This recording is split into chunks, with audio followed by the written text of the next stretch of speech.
A tragic love story against the backdrop of social divisions, youth gangs, crimes and racial discrimination in Brussels. The movie opens with Mike walking swiftly towards a parked car with a stone in his hand. There is a lady in the driving seat. He smashes the backseat window, extends his arm inside to grab her purse and sprints off. The lady shrieks. A man nearby starts chasing Mike, who runs down the roads, in the streets, on the bridge, and finally steps in a lift. He surely had his safety escape planned out beforehand. The lift door closes, taking Mike down while he shows a rude hand gesture to the man who ran after him. Mike shows his disgust for the Flemish people while mocking him. Anyways, he has someone from his gang pick him up as soon as he steps out of the lift. Both reach to meet the rest of the gang. It is called 1080s, probably named after their postcode. Their chief is Nick, who is an elder brother of Mike. One of the members is Lana, Nick's girlfriend. And then Cindy, Mike's girlfriend. There is Matt, Jonathan, and a few others. They all are Moroccans and first-generation Belgians. All they do is shoplift and mug, and appear to be bubbly and less violent. Nick is proud of Mike as the purse has credit cards and an iPhone.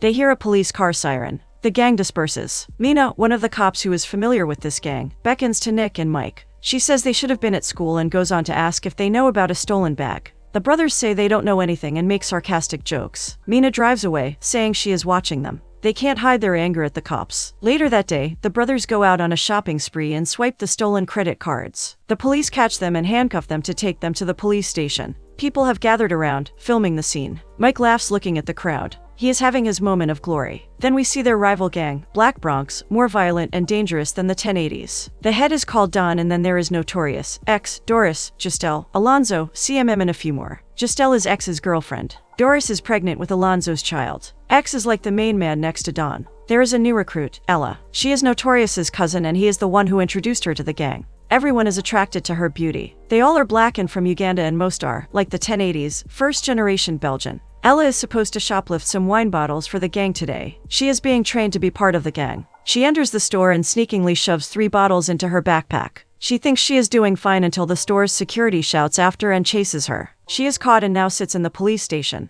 This police station is the place where Mike and Ella will cross paths. Mike is made to sit in a place near the table where a cop is investigating Ella. Her real name is Marie Evelyn. The cop, Fred, asks her why she stole the bottles. Ella tries to play and says she is from a broken family. Her entire family is behind the bars, so she didn't have money or the upbringing to stop her from shoplifting. Fred snickers at her excuse. Mike looks amused. Fred says her mother is coming to get her in a bit, and asks her to wait outside. Ella complies and takes a seat near Mike. He looks at her beauty admiringly. She catches him and laughs. They address each other with foul names rather than endearing ones and laugh together. Mike has got a sense of humor. He makes her laugh. She laughs at the expensive branded shoes he is wearing. He proudly says he has stolen them. He asks her for her phone number. She says she doesn't date Moroccans. He says Moroccans are basically African. Ella's mother, Augustine, has arrived to get her daughter. Mike hurriedly scribbles his phone number on a piece of paper with his handcuffed hands and gives it to Ella. She smilingly takes it. Augustine has a medical degree but has not been able to land a decent job. She is trying to make a place in this country by socializing.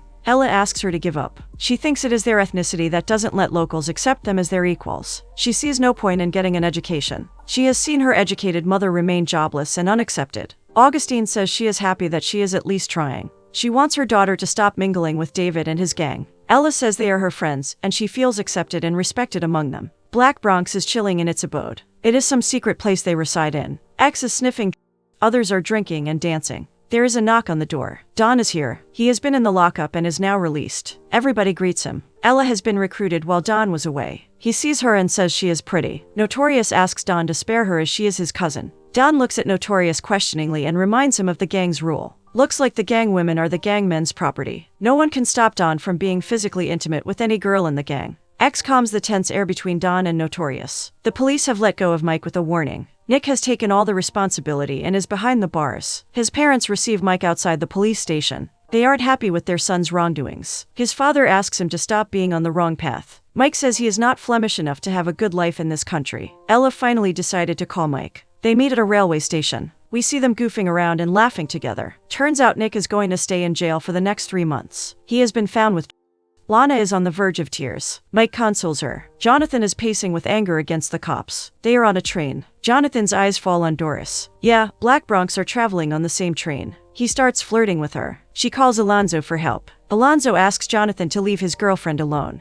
Jonathan is being cheeky. The train stops at a station. The 1080s get off. Black Bronx would have left on the train, but Jonathan infuriates them by mocking them for being black. Black Bronx get off the train and runs after the 1080s. Lana and City get away while the Black gang pins down Mike and Jonathan. Alonzo breaks Jonathan's middle finger and burns it with a cigarette lighter. It was because he was giving rude hand gestures while mocking their skin color. Ella looks at Mike being kicked in the stomach by her gang. Black Bronx is done with their revenge. They are starting to leave when more of the 1080s come to beat them and rescue Jonathan and Mike. Lana and City must have informed them. The wrestle has just started, but the police are here. They all are taken to the police station for the investigation, but no one is telling on each other. Each one of them says they saw nothing and it was only a friendly quarrel among friends. Jonathan waves his bandaged fingers, saying he wasn't in any fight. Don says he injured his arm in an accident while at home. Mike has comical reasons. There is one thing that connects these two rival gangs, and that is their dislike for Flemish folks and the laws. They think they will always be seen as foreigners and will be misunderstood. Moreover, they settle their revenge among themselves. Fred knows he can't do anything unless they admit it.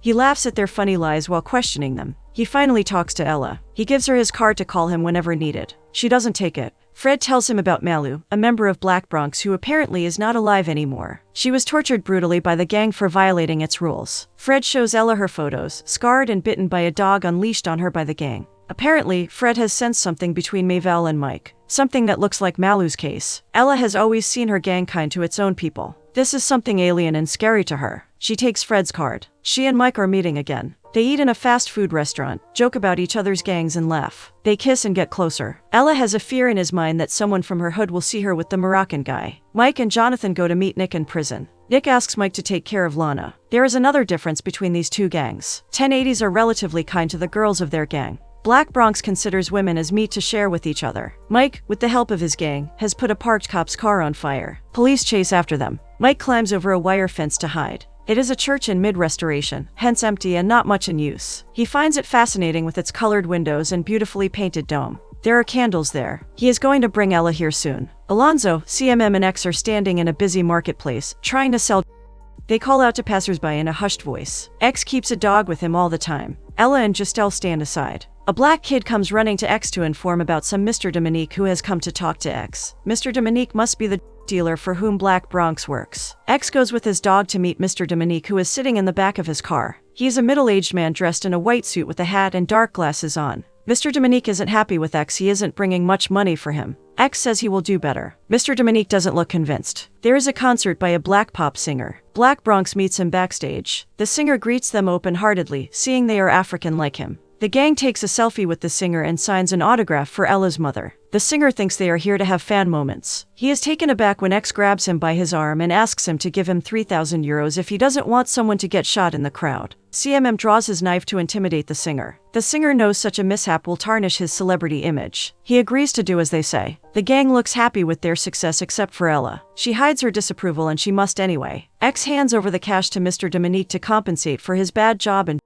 and they all get back to enjoy the concert. Doris is getting jealous seeing Alonzo dancing with another girl. Ella stands at the bar, looking at a text on her phone. A text from Mike. She puts her mobile away when she sees X coming to join her at the bar. He is drunk. He mocks her for drinking Coke instead of wine. He then forces himself on her. She tries to pull away. Notorious, dancing in the crowd, stops to look at X touching his cousin inappropriately. He is helpless. Giselle stops X. Ella is relieved and leaves quickly. The same evening, Mike takes Ella to the church. He has lit up all the candles for her. She smiles but is concerned for their safety. She tells him that it is dangerous to be together. They should stop seeing each other. She can't resist when Mike comes closer to her and starts kissing her. They make love and are in love. Ella goes back to the gang hideout. Doris is weeping over Alonzo's disloyalty. He is making out with another girl. Ella consoles Doris. The following day, Doris leaves the gang. She asks Ella to be careful. Doris senses that Ella is up to something dangerous. Ella isn't going to stop seeing Mike. They keep on meeting secretly. X has given Ella a task. He needs her to bring Lana to the gang place. Ella asks why. He doesn't like questions. Lana is waitressing. She doesn't know Ella is from the rival gang, and reciprocates her friendliness. Ella offers her to join and do and relax at her place. Lana agrees reluctantly. They are now inside the gang's flat. Lana realizes she has been trapped, but it is too late. The gang encloses her and forces themselves on her. All of them, Notorious, X, CMM, Don and Alonzo, while Giselle stands by to watch. She has turned on the music to not let Lana's helpless and heart-rending cries be heard through the walls. Ella can't stand it and runs to ward off the perpetrators in a fragile attempt to amend her grave mistake. Notorious grabs Lana and shuts her inside a room. She bangs the door and yells at them to stop hurting Lana. She is let out when the men are done. She walks heavily and sees her cousin sitting and smoking as if nothing has happened. He says it happens all the time, so she needs not worry. She is a newbie. Ella wonders if the gang is afraid that Lana will report to the police. Notorious says police will never intervene. No one rats out anyone in gang rivalry. They take care of their business themselves. If a gang's girl is hurt by another gang, her gang will take her revenge. The girl can't humiliate her gang's swagger by going to the police. We see Lana on the train, silent and lost. She digs her fingernails into her skin as if fighting the pain she is in. We see Ella lost, roaming around aimlessly. Her mother asks if she is okay. She rudely pushes her away. She stands outside the police station as if weighing her options. She wants to report what her gang has done, but decides against better judgment and steps away. She is showing a bit of courage, though. Something similar is going on in Mike's mind as well. He meets his brother in the cell. He expresses his desire to leave the criminal world and get a job to lead an honest life. Nick mocks him and tells him it is of no use. This country will never give him a chance like that. He should do what he is already doing. X learns that some other gang has taken up his spot for dealing. He takes his pistol with him to settle the matter. He shoots the guy in the leg and runs away. Later that night, we see X watching a documentary on a news channel, something pertaining to human rights violations in Uganda. It looks like the Ashak massacre, mass murders, and child slavery during the 1980s. He looks deeply affected by the news as if it has brought bad memories. A traumatic childhood must have turned him into the criminal he is now. He hears Ella entering the flat. It is very late at night. He asks her where she has been. Ella lies about being at her mother's. X asks her if she is telling the truth. She says yes. He is still suspicious but leaves to sleep.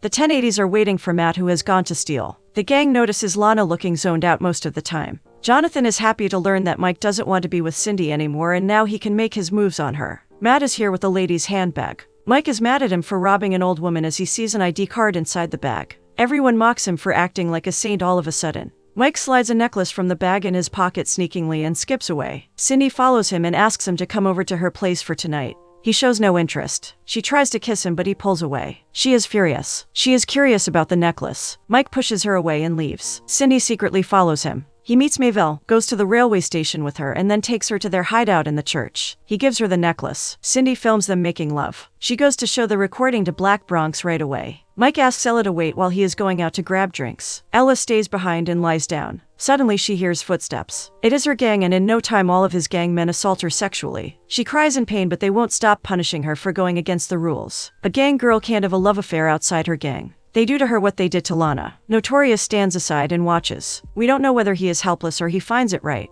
Mike wouldn't know about any of it as the police have caught him for something he must have done lately. We see Ella on the train, half unconscious. She goes to her mother's. She stands and showers at her mother's place and tries to wash the non-consensual touches off her. We see blood in the pool of water at her feet. Her mother comes from behind to hold her. Ella at first jerks her hand away but then lets her hug her and cries. She says she wants to leave the gang. Augustine knows it isn't easy to get out of the gang. She tries to smoothen her whimpering daughter. The next morning, Ella is walking down the street from her home when she sees Don standing in her way. He must have been there for hours to ensure she doesn't betray the gang. He takes her mobile away and walks with her to the gang place. Mina lets Mike out and warns him that she will make him stay behind the bars forever if he steals again. We see Mike nods in understanding sincerely for the first time. He shows no disliking for the police and the law. He runs to the church and finds the place ransacked. The necklace lies on the floor. He calls on Ella's number. Justel attends his call and says Ella is never going to see him again. He kicks the chair in frustration and goes back to the police station. He blames Mina for what has happened to his girlfriend. All he knows is that Ella has been dragged away and isn't free to go about anymore. He surely doesn't know she has been brutally mistreated.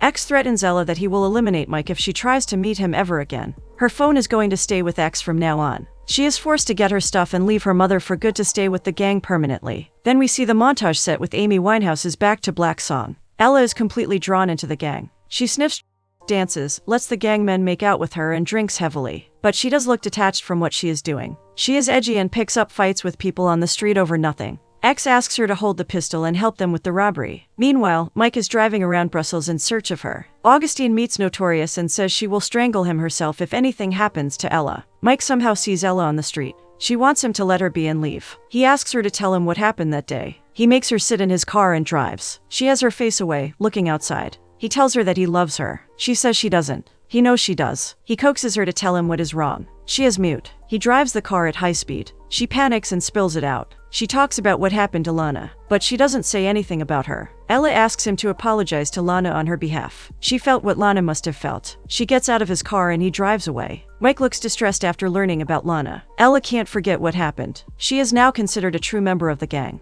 But she knows she doesn't belong here. She has a plan. Everyone in the flat is asleep. She sneaks into X's room and takes her mobile. She is about to leave when she sees her cousin awake and looking at her. To her surprise and relief, he gives her a go-ahead. A familial love does exist. Ella calls Fred, who picks her up and covertly takes her to the police station. She tells him about both incidents. She gives him the names of the perpetrators except Notorious's. Fred asks her to go back to X's place to avoid suspicion until tomorrow morning when the cops will arrest the gang. He promises her that she will be safe. Mr. Dominique has his men beat up X for reasons unknown and shoots his dog. Nick is released. His gang receives him and sits to party with pizza and Coke. They really are young people who are straight off the path. Mike doesn't speak about Lana. He keeps looking at her. He now knows why she looks so forlorn all the time. Cindy is now with Jonathan. X and his gang are furiously pacing. They want to get back at Mr. Dominique. All of a sudden, Ella's phone vibrates. X looks her way and sternly asks her to attend. Someone has told Nick about Mike's love affair with Ella and the assault on Lana. It must be Lana or Cindy. Nick grabs Mike by the neck and punches him. He isn't stopping. The gang tries to save Mike, but in vain. Nick forces Mike to call Ella to ask her to come to a railway station. Mike obeys. On the other side, X has asked Ella to answer Mike's call. Mike asks Ella to meet him at the railway station tonight. Ella agrees with the cue of X. Men of both gangs are heading towards the railway station. X asks Notorious to stay back in the car to watch over Ella outside the station. Ella somehow convinces Notorious to let her use his phone. He is softened up. He gives her his cell. She calls Fred to inform. Fred gathers his men to rush for the station. The gangs are now fighting hand to hand. It is a violent clash. Ella has requested her cousin to let her out. She wants to go inside the station. He lets her go. She runs inside and sees X pointing his gun at defenseless Mike. She hastens to hug Mike the moment X pulls the trigger. The bullet pierces through her and comes out of Mike. Both fall to the ground in each other's arms. The cops have arrived. Fred shoots armed X while the rest of them pin the gang members down. Mina calls for medical help. She sits beside Mike, someone she kind of cared for. Fred sits beside Ella, someone who assisted him. There is a subtle beauty to the connection these two cops had with this young couple. Fred is black like Ella. Mina is of the same descent as Mike. They could see the hidden goodness in both, the courage to change and to love in times of war. The two lovers look at each other while their souls depart their bodies. The moments they spent together flash before their eyes.